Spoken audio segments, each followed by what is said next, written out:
Students, जैसा कि आपको मालूम है कि हम अमीन्स का चैप्टर कर रहे हैं और अमीन्स में आज मैं आपको कराने जा रही हूँ बहुत ही इंपॉर्टेंट प्रॉपर्टी कराने जा रही हूँ। और केमिकल प्रॉपर्टी में उस प्रॉपर्टी का नाम है बेसिक कैरेक्टर ऑफ अमीन्स। बहुत ही इम्पॉर्टेंट है, बहुत सारे क्वेश्चंस हैं इसमें, एनसीईआरटी के क्वेश्चंस भी बहुत सारे हैं और टॉपिक भी बहुत इम्पॉर्टेंट है, बेसिक कैरेक्टर ऑफ अमीन्स। ठीक है, तो आज हम इसके बारे में पढ़ेंगे। अदरवाइज इसके अलावा जितना भी चैप्टर है वो हम कर चुके हैं। अमीन्स के प्रिपरेशन, फिजिकल प्रॉपर्टीज़ और केमिकल टेस्ट का आपका जो है टेस्ट भी हो चुका है। उसके बाद हमने करा है कुछ प्रॉपर्टीज़ करी, जैसे हमने इलेक्ट्रोफिलिक सब्स्टिट्यूशन की रिएक्शंस की, असाइलेशन के बारे में पढ़ा।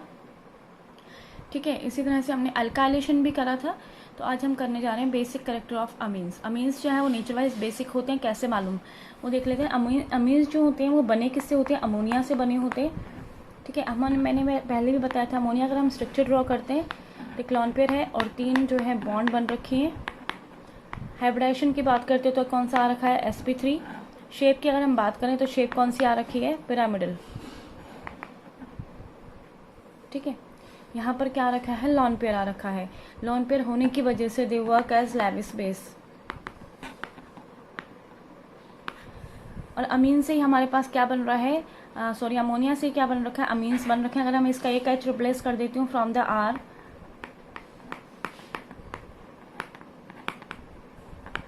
दोनों एच रिप्लेस कर दिए, तीनों एच रिप्लेस कर दिए। अगर हम देखें तीनों के अंदर, this is RNH2 1 degree,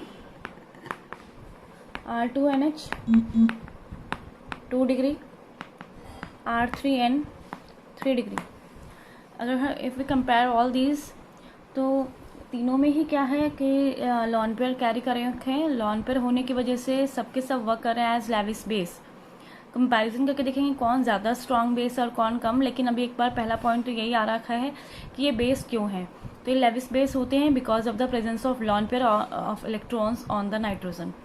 the next point, जैसे ही अगर हम अमोनिया को या अमीन्स को हम क्या करते हैं? वाटर में डिजोल्व करते हैं। जैसे एसिड क्या होता है? एसिड H+ रिलीज करता है, तो बेस क्या होता है? जो OH- को रिलीज करे। तो देखना जरा, अकॉर्डिंग टू लेविस हमने ये समझा दिया। अब हम नेक्स्ट पॉइंट लेके चल रहे हैं। अगर हमने इनको किसी को भी जो है वाटर में डिजोल्व किया, तो मैं कोई भी एग्जाम्पल उठा लेती हूँ। सपोज NH3 का मैं एग्जाम्पल ले लेती हूँ एक बार। NH3 को अगर मैंने वाटर में डिजोल्व किया तो क्या होगा? तो ये होगा कि ये NH3 में नाइट्रोजन के पास लोन पेयर है, तो नाइट्रोजन क्या करेगा? इसको अपने लोन पेयर भेजेगा H को। ठीक है, तो यहाँ पर ये क्या बन जाएगा? NH4+। नाइट्रोजन पे क्या आ जाएगा? प्लस का साइन आ जाएगा, और OH साथ में है तो OH पे क्या आ जाएगा? माइनस का साइन आ जाएगा। मतलब we get the NH4OH means the ammonium hydroxide. तो we get the salt which is ionizes. ठीक है, and we gate NH4+ OH-। तो एक बार का फुल रिएक्शन देखो। जैसे हमने अमोनिया को वाटर में डिजोल्व किया, we get the salt which gets ionise to form the NH4+ and OH-। Similarly in case of 1 degree 2 degree, आप जो भी लेना चाहते हो आप ले सकते हो, सभी में सेम रिएक्शन होना है। इसमें भी नाइट्रोजन पे लोन पेयर है, तो ये क्या करेगा? H+ गेन करेगा। ठीक है, ये यहाँ जाएगा, ये हो गया RNH3+ OH-। we get the salt which gets ionized and we get RNH3+ and OH-। तो अगर हम रिएक्शंस की बात करें तो स्टार्ट करके देखते हैं। According to Arrhenius, according to Lewis क्या होता है? जिसके पास एक्स्ट्रा इलेक्ट्रॉन्स हो that is Lewis base. According to Arrhenius, अगर मैं अर्हेनियस की बात करती हूँ तो एसिड वो जो H+ को रिलीज कर दे वाटर में डालने से, और बेस वो जिसको अगर हम वाटर में डालें तो जो हमें क्या निकाल कर दे? OH-। तो यहाँ पर ये बेस है because they releases OH- in the water. ठीक है, तो according to Arrhenius it is also a base because they releases OH-। Third point, according to Bronsted Lowry, according to Bronsted Lowry, Bronsted Lowry के अकॉर्डिंग क्या हो रहा है? देखो आप NH3 से आप क्या बना रहे हो? NH4+। तो NH3 से NH4+ कैसे बना? ओवरऑल अगर मैं बात करती हूँ तो क्या हो रहा है? H+ का गेन। NH3 ने H+ गेन किया और क्या बना लिया? NH4+। RNH2 से बन रहा है RNH3+। कैसे बना? H+ गेन करके। तो H+ जो लॉस कर दे वो क्या है, एसिड, जो H+ गेन कर ले वो क्या है, बेस, अकॉर्डिंग टू ब्राउन-स्टेल-लॉरी। तो यहाँ हमें तीनों तरह से मालूम चल गया। बेस की 3 डेफिनेशन होती है। अकॉर्डिंग टू अरेनियस, वाटर में डाला तो ये OH- रिलीज कर रहा है। According to Bronsted Lowry, it gains H+ and it forms NH4+, and according to Lewis base it has a lone pair of electrons. So by this we can explain the basic character of amines. Now from the reaction we concluded that if we choose 1 degree amine, so the 1 degree amine RNH2 plus water gives RNH3OH, which gets dissociates into RNH3 plus and OH minus. This is the full reaction, but we can write it as RNH2 plus water dissociates into RNH3 plus OH minus. This reaction is in the state of reversible, so and at any stage there must be a creation of equilibrium, so we can write equilibrium constant which can be represented as K. Okay, अगर हम इस reaction के अंदर देखें तो ये reaction कैसे आ रखी है, रिवर्सिबल स्टेट में है। अगर रिवर्सिबल में थोड़ी देर के बाद इक्विलिब्रियम आ जाएगा। अगर किसी रिएक्शन में इक्विलिब्रियम आता है तो हम इक्विलिब्रियम कांस्टेंट मेंशन कर सकते हैं, दैट इज के। ठीक है, और ये बेस की बात कर रहे हो, जैसे आपने पिछले में पढ़ा था के ए के बारे में, K A is used for the acids and this is used for K B. यहाँ पर के बी का इस्तेमाल करेंगे। वो के बी जो है it is because of the basic nature of amines, B means the base. ठीक है, तो we can write K B as the product concentration RNH3 plus OH minus divided में reactant concentration. Concentration of water is constant. आप इसको के भी mention कर सकते थे, के को वाटर के साथ भी रिएक्ट करा करके के भी मेंशन कर सकते थे। जैसा आप करना चाहो वैसे कर सकते हो। जैसे मैं इसको अगर ऐसा करना चाहूँ तो ऐसे कर लेते हैं ताकि और अच्छे से आ जाए। वाटर कंसेंट्रेशन कांस्टेंट होती है,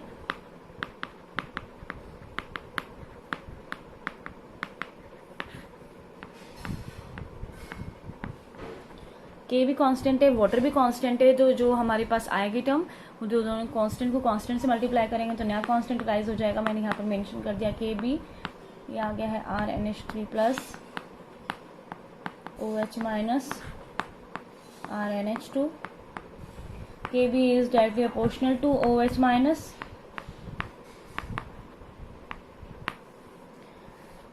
जिसकी के बी की वैल्यू जितनी ज्यादा होगी इसका मतलब OH कॉन्सेंट्रेशन ज्यादा हो गया। OH माइनस का ज्यादा होना मतलब OH माइनस ज्यादा है, तो इसका मतलब रिएक्शन कहाँ को ज्यादा जा रही है, फॉरवर्ड में ज्यादा जा रही है। फॉरवर्ड में ज्यादा जाएगी, इसका मतलब जो अमीन है वो ज्यादा डिसोसिएट होकर के OH माइनस रिलीज कर रहा है, तो इसमें इसका मतलब बेसिक कैरेक्टर क्या है, ज्यादा। ठीक है, OH माइनस ज्यादा तो बेसिक कैरेक्टर ज्यादा, मतलब के बी ज्यादा तो बेसिक कैरेक्टर ज्यादा। सिमिलरली अगर एसिड की बात करते हैं तो के ए ज्यादा तो एसिडिक कैरेक्टर ज्यादा, के ए ज्यादा होगा तो H+ ज्यादा होगा, H+ ज्यादा हो तो एसिडिक कैरेक्टर ज्यादा होगा। सिमिलरली के बी की बात करते तो OH माइनस ज्यादा होगा, बेसिक कैरेक्टर ज्यादा हो जाएगा। ठीक है, जैसे उसी तरह से बात करके देखें पीकेबी, पीकेबी क्या होता है, माइनस लॉग के बी। पीकेबी होता है माइनस लॉग के बी, जिसका के बी ज्यादा उसका पीकेबी कम। ठीक है, तो इसका मतलब मोर के बी लेस पीकेबी, जिसका के बी ज्यादा है उसका पीकेबी कम होगा, और जिसका पीकेबी कम रहेगा तो उसका भी मैंने बताया था मोर बेसिक कैरेक्टर। ये बात याद रखो, कई बार आपको कह देगा ये दो कंपाउंड है, इसका पीकेबी कम है, इसका पीकेबी ज्यादा है, बताओ क्यों, क्योंकि इसका बेसिक नेचर बता दो। जिसका पीकेबी कम है उसका बेसिक कैरेक्टर ज्यादा है, जिसका पीकेबी ज्यादा है उसका बेसिक कैरेक्टर कम है। ठीक है, तो इस हिसाब से हम बता सकते हैं इसको। आगे एक्सप्लेन करके देखते हैं। So now start with the comparison. Case number 1, compare basic character in between ammonia, aliphatic amines,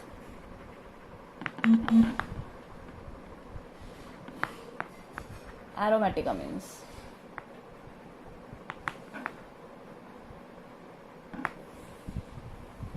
ammonia,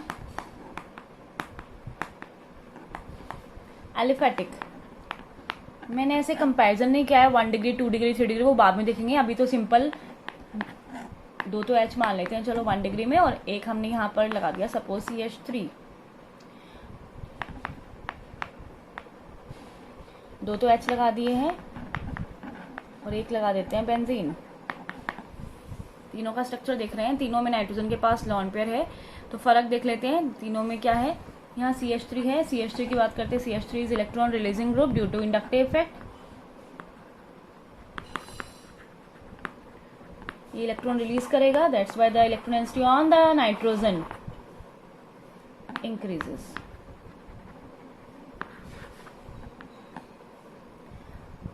electron density nitrogen पे क्या हो जाएगी, इंक्रीज हो जाएगी। CH3 से ये नॉर्मल है यहाँ पर इलेक्ट्रॉन डेंसिटी, यहाँ जैसे ही CH3 ऐड किया तो CH3 जो है इलेक्ट्रॉन रिलीजिंग होने की वजह से इलेक्ट्रॉन छोड़ेगा, तो नाइट्रोजन के पास इलेक्ट्रॉन डेंसिटी क्या रहेगी, ज्यादा। इलेक्ट्रॉन डेंसिटी ज्यादा तो बेसिक कैरेक्टर क्या हो जाएगा, ज्यादा। इसके कंपैरिजन करते हैं तो इसमें ज्यादा। यहाँ देखो, यहाँ पर बेंजीन से डायरेक्ट अटैच है नाइट्रोजन, नाइट्रोजन अटैच होने की वजह से लॉन पेयर जो है वो नीचे की तरफ आएंगे, ये यहाँ पर आएगा, रेजोनेंस शो हो जाएगा। यहाँ पर अगर मैं इसके रेजोनेटिंग स्ट्रक्चर्स ड्रॉ करके देखूँ, ये है बेंजीन के साथ NH2, तो हमने क्या किया, ये यहाँ पर आ रहा है तो क्या स्ट्रक्चर बन गया, ये दो एज इट इज रह जाएंगे, ठीक है। ये यहाँ आ रहा है तो ये माइनस हो गया है, यहाँ डबल बॉन्ड आ गया है NH2, यहाँ पर क्या आ गया है, प्लस। ये यहाँ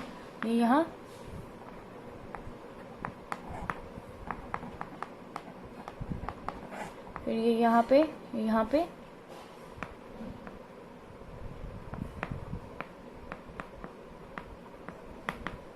ये वापस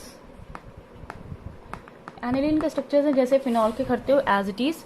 तो आप यहाँ पर देख रहे हो, यहाँ पर क्या हो रहा है, अकॉर्डिंग टू रेजोनेंस नाइट्रोजन अपना इलेक्ट्रॉन रिंग की तरफ डोनेट कर रहा है, नाइट्रोजन पे क्या साइन आ गया, प्लस आ गया। इसका मतलब इलेक्ट्रॉन डेंसिटी क्या हो रही है, नाइट्रोजन पे कम हो रही है। Resonance, according to resonance electron density on nitrogen decreases, so it is less basic. तो हम तीनों में कंपैरिजन करके देखते हैं, तो यहाँ नाइट्रोजन पे इलेक्ट्रॉन डेंसिटी नॉर्मल है, यहाँ ज्यादा है और यहाँ कम है। तो सीधी सी बात है, हो गया यहाँ पर से कि जो एलिफेटिक अमीन्स होते हैं they are the stronger base than ammonia than aromatic.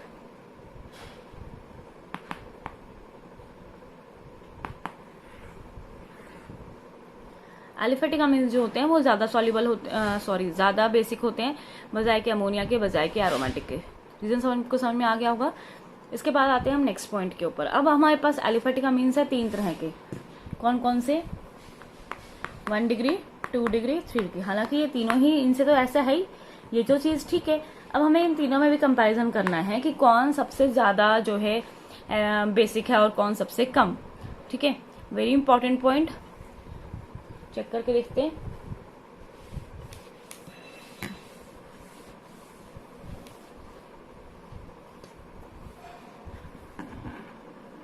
One degree 2 degree 3 degree means 1 degree एक R ग्रुप है,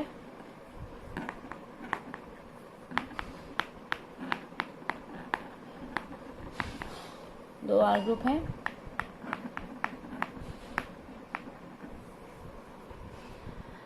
एक्चुअली में जो क्वेश्चन आता है वो इसमें कैसे आता है वो देखते हैं। पहले तो आपको ये कहा जा रहा है कि आप इन तीनों में एक्सप्लेन करके देखो, तो तीनों में नजर आ रहा है फर्क। एक में एक R ग्रुप है, दूसरे में 2 R ग्रुप है, तीसरे में 3 R ग्रुप है। R ग्रुप नेचर वाइज कैसे होते हैं, इलेक्ट्रॉन रिलीजिंग, इसमें 1 इलेक्ट्रॉन रिलीजिंग ग्रुप है, इसमें 2 इलेक्ट्रॉन रिलीजिंग ग्रुप है, इसमें 3 इलेक्ट्रॉन रिलीजिंग ग्रुप है। ये कौन सा इफेक्ट आ रहा है, इंडक्टिव इफेक्ट।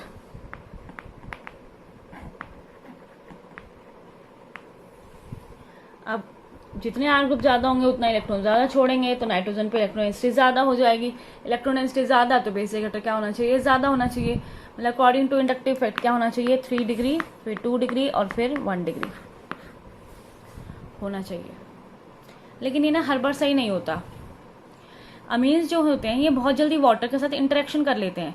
अगर आपको कोई ये कहता है कि आपको 1 डिग्री 2 डिग्री 3 डिग्री अमीन्स का बेसिक कैरेक्टर एक्सप्लेन करना है इन द वेपर फेस, अगर वेपर फेस की बात करते हो तो वाटर के साथ इंटरेक्शन है नहीं, ठीक है, तो केस आ जाएगा ये 3 डिग्री 2 डिग्री 1 डिग्री। लेकिन अगर आपसे कोई नॉर्मल पूछता है या एक्वस फेस में पूछता है तो यहाँ पर ये ऑप्शन हो जाएगा गलत, ठीक है। क्वेश्चन अगर आता है कि एक्सप्लेन करना है 1 डिग्री 2 डिग्री 3 डिग्री अमीन्स का basic factor in case of vapour phase, तो आंसर आएगा 3 to 1 due to inductive effect. लेकिन अगर आता है इन द नॉर्मल फेस कुछ मेंशन भी नहीं करता है या एक्वस फेस मेंशन करता है, तो आपके पास क्या आएगा वो आप देखना। वहां पर जो है बेसिक फैक्टर को एक्सप्लेन करने के लिए जैसे 2 फैक्टर्स हैं। पहला फैक्टर इंडक्टिव इफेक्ट, जिसके अकॉर्डिंग हमें मालूम चल गया क्या आंसर आना चाहिए 3 2 1। दूसरा फैक्टर है हाइड्रोजन बॉन्डिंग या स्टेरिक हाइड्रेंस।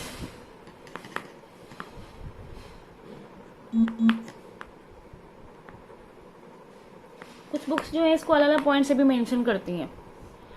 अगर इसके हिसाब से देखते हैं तो देखो कौन सबसे ज्यादा बेसिक है वो चेक करके देख रहे हैं, ठीक है। बेस वो होता है जो H+ को गेन कर लेता है। जैसे हमने इसको वाटर में डाला, ठीक है, इसने क्या कर लिया H+ को गेन कर लिया, तीनों ने H+ गेन कर लिया। H+ गेन कैसे हुआ, देखो इसका इसने लॉन पेयर भेजे और ये H+, ठीक है, हो गया, ये बन गया RNH3+। इसने भी H+ गेन किया, इसने भी H+ गेन किया। क्योंकि एक्वस फेस की बात करते हो या हाइड्रोजन बॉन्डिंग की बात करते हो, वाटर फेस में बात कर रहे हो या नॉर्मल कहते हैं, तो तीनों को ही जो है तीनों में आपको बेसिक एक्सप्लेन करना है। तो बेस वो होता है जो H+ को गेन कर लेता है, तो मैंने तीनों में H+ गेन करा दिया।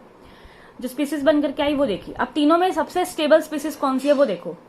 इसमें देखो 3 हाइड्रोजन है तो हाइड्रोजन बॉन्ड बनेंगे 3। यहाँ पर 3 हाइड्रोजन बॉन्ड्स आर पॉसिबल, यहाँ पर 2 है तो 2 हाइड्रोजन बॉन्ड्स आर पॉसिबल, यहाँ पर 1 ही है तो 1 हाइड्रोजन बॉन्ड इज पॉसिबल। तो जो स्पीसीज बन करके आई, मतलब मैंने जो आपको बताया कि 1 डिग्री लेते हो RNH2, जैसे ही वाटर में डाला it gains H+ and it forms RNH3+। और अगर मैं RNH3+ की बात करती हूँ तो RNH3+, ये क्या करेगा 3 हाइड्रोजन बॉन्ड शो करेगा, किसके साथ, वाटर के साथ।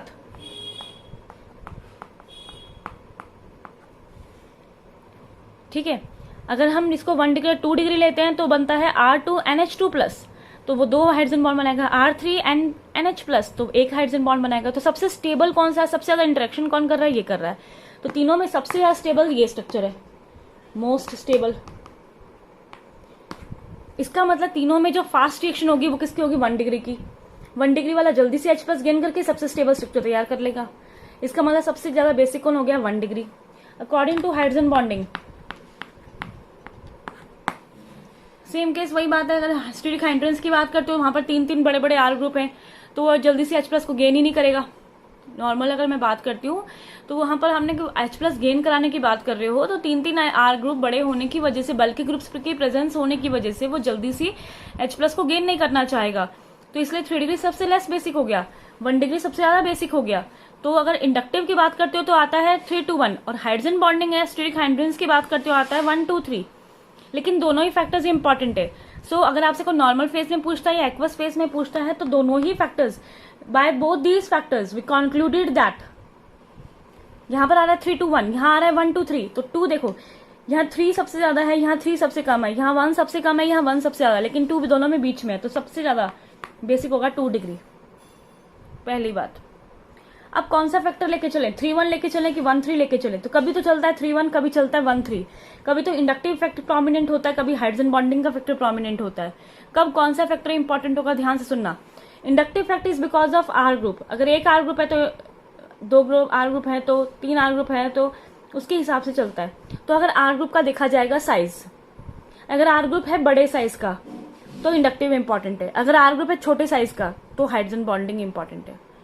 अगर जो इंडक्टिव होता है वो R ग्रुप की वजह से होता है तो R ग्रुप का साइज चेक करेगा कि इंडक्टिव प्रोमिनेंट है कि नहीं है। तो इंडक्टिव प्रोमिनेंट तब होगा जब उसमें नंबर ऑफ कार्बन 2 या 2 से ज्यादा होंगे। अगर नंबर ऑफ कार्बन 2 से कम है तो हाइड्रोजन बॉन्डिंग का फैक्टर इंपॉर्टेंट होगा। जैसे अगर आपको कोई ये कहता है कि देखो question CH3NH2, CH3 twice NH, CH3 thrice n। ये 1 डिग्री है, ये 2 डिग्री है, ये 3 डिग्री है, जिसमें r का साइज क्या है, CH3, एक कार्बन है। तो सबसे प्रोमिनेंट कौन सा होगा, 2 डिग्री तो है ही सबसे ज्यादा। तो इसके अलावा 1 और 3 में कौन सा फैक्टर लेके चलेंगे, सॉरी आर ग्रुप का साइज क्या है, 2 कार्बन से कम है, तो इंडक्टिव इफेक्ट आपके पास प्रोमिनेंट नहीं है। तो फैक्टर कौन सा इंपॉर्टेंट है, हाइड्रोजन बॉन्डिंग का। तो क्या आंसर आएगा, 1 सबसे ज्यादा, 2 1 3 इन केस ऑफ CH3। अगर आर ग्रुप है CH3। अगर केस थोड़ा और चेंज कर दिया जाए, समझ में आया ना इसका आंसर। अगर हम और चेंज कर दें, देख लो एक बार ताकि समझ में आ जाए। मैंने आपको बताया तो अभी क्या आया, CH3 ट्वाइस NH, ये तो 2 डिग्री, फिर उसके बाद CH3 1 डिग्री, NH2 1 डिग्री, और CH3 थ्राइस N 3 डिग्री। तो कॉन्सेप्ट हो गया 2 1 3। लेकिन अगर आर ग्रुप का साइज थोड़ा सा बड़ा है, 2 कार्बन का ले लेते हैं, तो भी 2 डिग्री वाला सबसे आगे आएगा। फिर अब की बार फैक्टर कौन सा इंपॉर्टेंट हो जाएगा, इंडक्टिव, तो 3 डिग्री,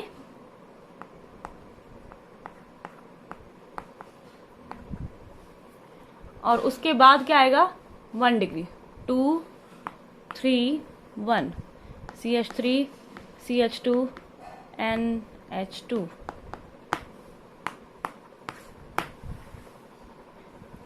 क्लियर हुआ कि नहीं।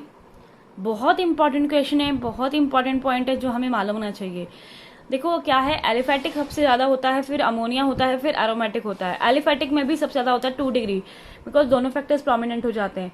वेपर फेस की अगर बात करते हैं तो ही आप 3 2 1 वाला एग्जाम्पल लो, अदरवाइज आप लो हमेशा 2 डिग्री को, ठीक है। उसके बाद देखो जरा आर ग्रुप का साइज, अगर आर ग्रुप है एक CH3, तो आप चलाओ कौन सा, हाइड्रोजन बॉन्डिंग का फैक्टर, तो 1 चलेगा 2 1 3। और हाइड्रोजन बॉन्डिंग का फैक्टर लेके चलते हो तो चलेगा 2 1 3। और अगर आपके पास हाइड्रोजन बॉन्डिंग के अलावा अगर आर ग्रुप का साइज थोड़ा सा बड़ा आता है, तो आप लेके चलोगे इंडक्टिव इफेक्ट का पॉइंट, तो आएगा 2 3 1, ठीक है। क्लियर हुआ। Now similarly in the case of aromatic amines, अगर एरोमेटिक अमीन्स की अगर हम बात करते हैं, जो इंपॉर्टेंट पॉइंट था वो मैं आपको बता चुकी हूँ। एरोमेटिक अमीन्स की अगर मैं बात करती हूँ, तो एरोमेटिक अमीन्स हमारे पास, जैसे मैंने आपको बताया बेंजीन के साथ क्या लगाया, NH2 लगा है, वाटर में डालते हो तो ये H+ को गेन करेगा और ये क्या बना लेगा, NH3+। ये हमारे पास एनिलीन है और ये हमारे पास है एनिलीनियम आयन, ठीक है। तो हमें मालूम है, अगर हम एनिलीन और एनिलीनियम आयन की अगर मैं बात करती हूँ, तो आपको मालूम है एनिलीन के अंदर रेजोनेटिंग स्ट्रक्चर्स होंगे। तो हमारे पास ये हो रहा है, मैंने कहा इसमें रेजोनेंस पॉसिबल है। एनिलीन के रेजोनेटिंग स्ट्रक्चर्स आपने थोड़ी देर पहले भी बनाकर देखे थे। तो एनिलीन के अंदर 5 रेजोनेटिंग स्ट्रक्चर्स आ रहे थे, यहाँ से ये अपने इलेक्ट्रॉन्स यहाँ नीचे को शेयर कर रहा है, और इस तरह से जो है हमारे पास 5 रेजोनेटिंग स्ट्रक्चर्स जो है यहाँ पर फॉर्म हो रहे थे। आप सब जानते भी हैं इसको, अगर हम करना चाहें तो।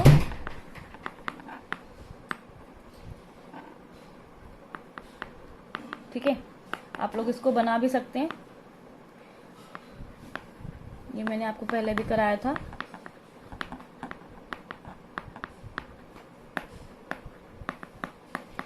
जबकि अगर मैं एनिलीनियम आयन की बात करती हूँ, तो एनिलीनियम आयन के अंदर जो है सिर्फ 2 ही स्ट्रक्चर्स पॉसिबल हैं, कोई जो है पर्टिकुलर रेजोनेंस पॉसिबल होगा नहीं, सिर्फ ये बॉन्ड शिफ्ट हो जाएंगी। तो इन दोनों में अगर देखते हैं एनिलीन और एनिलीनियम आयन में, तो aniline is more stable then anilinium ion, तो वो जल्दी से H+ गेन करेगा नहीं, तो इसलिए इसका बेसिक फैक्टर क्या हो गया है, सबसे कम हो गया है। तो मैंने आपको पहले ही बताया था एलिफेटिक ज्यादा स्ट्रॉन्गर बेस है, फिर अमोनिया है, फिर उसके बाद जो है एरोमेटिक आते हैं। तो यहाँ पर जो मैंने आपको बताया कि जो एरोमेटिक अमीन्स होते हैं वो लेस बेसिक होते हैं। और एरोमेटिक में भी अगर हम केस लेते हैं 2, तो हमारे पास है, एक है इलेक्ट्रॉन रिलीजिंग ग्रुप का और एक है हमारे पास इलेक्ट्रॉन विड्रॉइंग ग्रुप का, ठीक है। तो अगर हम तीनों में कंपैरिजन करके देखें, ये एनिलीन है, अगर मैं इसके साथ अटैच कर देती हूँ इलेक्ट्रॉन रिलीजिंग ग्रुप, ठीक है, अगर हम इलेक्ट्रॉन रिलीजिंग ग्रुप इसमें साथ अटैच कर देते हैं तो क्या होगा, आप उसको चेक करके देख सकते हो। अगर इलेक्ट्रॉन रिलीजिंग ग्रुप है तो इलेक्ट्रॉन छोड़ देगा पहले से ही, ठीक है, इलेक्ट्रॉन छोड़ेगा तो यहाँ पर नाइट्रोजन कम छोड़ेगा, तो नाइट्रोजन के पास इलेक्ट्रॉनिसिटी ज्यादा रहेगी। अगर मेरे पास है इलेक्ट्रॉन विड्रॉइंग ग्रुप,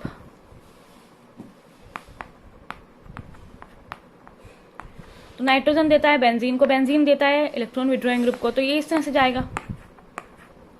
तो therefore less electron density on nitrogen.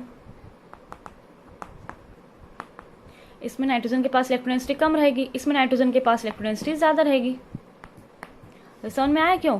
क्योंकि यहाँ इलेक्ट्रॉन विड्रॉइंग ग्रुप है, वो किससे खींचेगा? बेंजीन से। बेंजीन किससे खींचेगा? नाइट्रोजन से। तो नाइट्रोजन के पास इलेक्ट्रॉन डेंसिटी कम, तो बेसिक रिएक्टर कम। और यहाँ पर जो है जब इसके पास इलेक्ट्रॉन रिलीजिंग ग्रुप है तो ये काफी सारे इलेक्ट्रॉन छोड़ देगा रिंग को, तो रिंग नाइट्रोजन से कम लेगा, तो रिंग नाइट्रोजन के पास इलेक्ट्रॉन डेंसिटी क्या रह जाएगी? ज्यादा रह जाएगी। तो यहाँ इलेक्ट्रॉन डेंसिटी ज्यादा और यहाँ इलेक्ट्रॉन डेंसिटी कम है, तो ये ज्यादा बेसिक हो गया, ठीक है, और ये कम बेसिक हो गया। क्लियर हो गया होगा? Start some questions regarding this topic. Let us take first question. C6H5 NH2, C2H5 NH2, C2H5 twice NH and NH3. We have to compare the basic character. So take this C6H5 NH2. This is aromatic amine. C2H5 NH2, NH2. So C2H5 HH, 1 degree amine.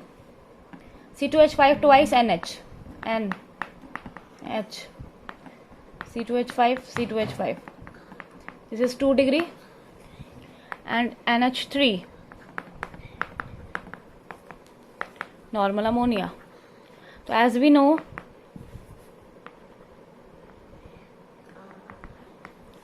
aliphatic amines are stronger base than ammonia than aromatic. और aliphatic में भी सबसे ज्यादा कौन? 2 degree, तो 2 degree, फिर 1 degree, क्योंकि 3 degree है नहीं इसमें कोई भी, फिर अमोनिया एंड देन एरोमेटिक।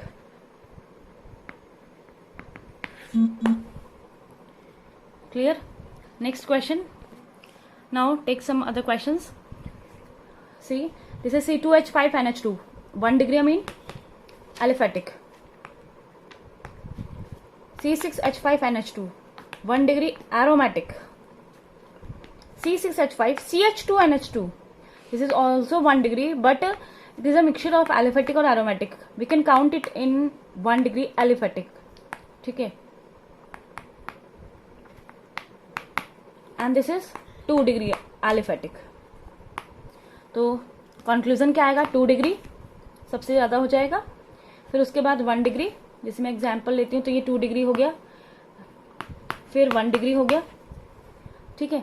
फिर अब हमारे पास ये 2 है, इनमें अगर हमें चूज करना हो तो आप ये देख सकते हो, ये तो क्या है हमारे पास सीधा सीधा बेंजीन के साथ लगा है NH2, और ये है बेंजीन के साथ लगा है CH2 NH2.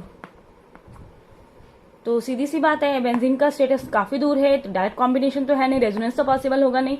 तो यहाँ अगर मैं बात करती हूँ तो ये ज्यादा जो है बेसिक हो जाएगा और ये कम बेसिक हो जाएगा, ठीक है. तो यहाँ पर आ गया C6H5 CH2 NH2, और उसके बाद लास्ट में क्या आ जाएगा? 1 डिग्री एरोमेटिक, ठीक है. नेक्स्ट में देख सकते हो C2H5 NH2, 1 degree, 2 degree, 3 degree, और ये एरोमेटिक. तो एरोमेटिक तो सबसे कम है ही, तो यहाँ क्या आएगा? सबसे ज्यादा हो गया 2 डिग्री और सबसे कम हो गया एरोमेटिक, ठीक है. अब ऑप्शन क्या आ गया? सिर्फ 1 और 3 का चूज करना है, 1 और 3 में चूज करना है. आर ग्रुप चेक करके देखते हैं, C2 है. अगर आर ग्रुप C2 है तो हम क्या देखेंगे कि कौन सा इफेक्ट, आर ग्रुप का साइज बड़ा है, आर ग्रुप का साइज बड़ा तो इंडक्टिव जो है वो ज्यादा superior as comparison to the hydrogen bonding. तो ऑप्शन क्या आएगा? 2 3 1. 2 3 1. रीजन समझ में आया क्यों आएगा? क्योंकि यहाँ पर जो है आर ग्रुप का साइज C2 है, C2 होने का मतलब कि इंडक्टिव इफेक्ट जो है वो बड़ा हो जाएगा, आर ग्रुप का साइज बड़ा है तो ये फैक्टर प्रोमिनेंट हो जाएगा. तो आ गया 2 3 1. नेक्स्ट में देखते हैं, ये CH3 NH2, ये 1 डिग्री, 2 डिग्री, 3 डिग्री. अब की बार आर ग्रुप का साइज क्या आएगा? आप देख सकते हो CH3, आर का एक ही कार्बन है तो आपकी बार इंडक्टिव इफेक्ट छोटा रहेगा, आपकी बार हाइड्रोजन बॉन्डिंग का फैक्टर इंपॉर्टेंट रहेगा. तो मैं इन तीनों में कंपेरिजन करके देखती हूँ तो क्या आएगा? सबसे ज्यादा 2, फिर 1, फिर 3, ठीक है. ये कंपैरिजन करके देख सकते हैं. उसके बाद आता है हमारे पास C6H5 NH2, और फिर आता है C6H5CH2NH2, तो ये कंप्लीटली एरोमेटिक है, तो ये सबसे कम हो जाएगा, एरोमेटिक सबसे कम, ये हमारा एरोमेटिक है, ये मिक्स में है तो ये हमारा बीच में आ जाएगा। ये मैंने भी आपको थोड़ा पहले समझाया भी था, C6H5CH2NH2। क्लियर हुआ? तो इस तरह से जो भी आपके ऊपर इस टॉपिक पर बेस्ड जो क्वेश्चंस हैं वो आप प्रैक्टिस करो, जिसमें भी डाउट आता है वो आप मुझसे पूछो कि क्या होना चाहिए इसका आंसर। सिमिलरली अगर हमारे पास कुछ और क्वेश्चंस हैं, जैसे मैं अगर लेके चलूं तो जैसे ये हमारे पास है C2H5 thrice N plus HCl, तो देखो ये तो एसिड है और ये क्या है, बेस, मीन्स R3N। एसिड और बेस को अगर हम जोड़ेंगे तो क्या बनेगा, सॉल्ट। कैसे बनेगा, नाइट्रोजन अपने लॉन पर भेजेगा किसको, H को, तो ये H प्लस हो जाएगा। ये क्या बन गया, C2H5 थ्राइस NH प्लस, क्या रह गया, Cl माइनस। ठीक है ना, HCl इसके साथ अटैच हो जाएगा। बहुत से क्वेश्चन है ऐसे ही, जैसे एक क्वेश्चन है, कह रखा है pKb of aniline is more than methylamine, तो क्या आएगा, कहता है एनिलीन का pKb ज्यादा है। अगर एनिलीन का pKb ज्यादा है, pKb ज्यादा तो Kb कम, Kb कम तो basic character come, basic character decreases. Try all these questions and the remaining questions of NCERT. If you feel any doubt, then WhatsApp me. ठीक है, so complete your amines fully. Now some other reactions. As you know, the diazonium salts, the topic of diazonium salt is to be reduced by the CBSE, but there are some important reactions which must be learnt by ourselves, so revise these reactions. As you all know, this is diazonium salt N2 plus Cl minus. Diazonium salt को prepare करना, preparation of diazonium salt is known as diazotization. Diazonium salt prepare करना and you have to convert it in chlorobenzene और bromobenzene और cyanobenzene. These reactions these reactions were kept in the haloalkanes in the chapter of haloarenes by the use of Sandmeyer. Iodobenzene, aqueous Ki, heating. Fluorobenzene by the Bulls-Schiemann reaction.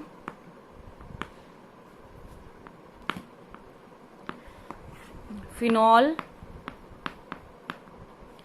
hydrolysis in the presence of acid. All the reactions must be in the state of heating, and the coupling reaction also be done, but there are some important reaction like deamination, as I revised it in the conversion. But again, suppose we have aniline and we have to reduce NH2 into H. ठीक है, if we want to remove this NH2 group, then we have to do the deamination. It can be done by reacting it with H3PO2 in the presence of water with catalyst Cu plus. Copper 1 के presence में अगर H3PO2 water के साथ reaction कराएंगे, deamination कराएंगे, तो क्या होगा, H3PO2 प्लस O, ये क्या बनाएगा, H3PO3. ठीक है, और H3PO2 ने O लेकर के H3PO3 बना लिया है यहाँ से. ठीक है, लेकिन इसको कराने से पहले हमें इस एनिलीन को किस में कन्वर्ट करना पड़ेगा, डायजोनियम सॉल्ट में. तो मैं एक बार पहले इसको डायजोनियम सॉल्ट में बना लेती हूँ, फिर इसके साथ रिएक्शन कराते हैं. एनिलीन है ही, आपको बनाना आता ही है इसको डायजोनियम सॉल्ट में. N2 प्लस Cl माइनस, कैसे कन्वर्ट करेंगे इसको इसमें, NaNO2 प्लस HCl. टेम्परेचर कितना लगाएंगे, 0 to 5 डिग्री सेल्सियस. तो एनिलीन किस में कन्वर्ट हो जाएगा, डायजोनियम सॉल्ट में. फिर हमने इसका H3PO2 वाटर से रिएक्शन कराया, तो क्या हो गया, ये H3PO2 ने O लेकर के H3PO3 बना लिया. इसका जो H है, ये एक H इस Cl के साथ जुड़ करके क्या बना लेगा, HCl.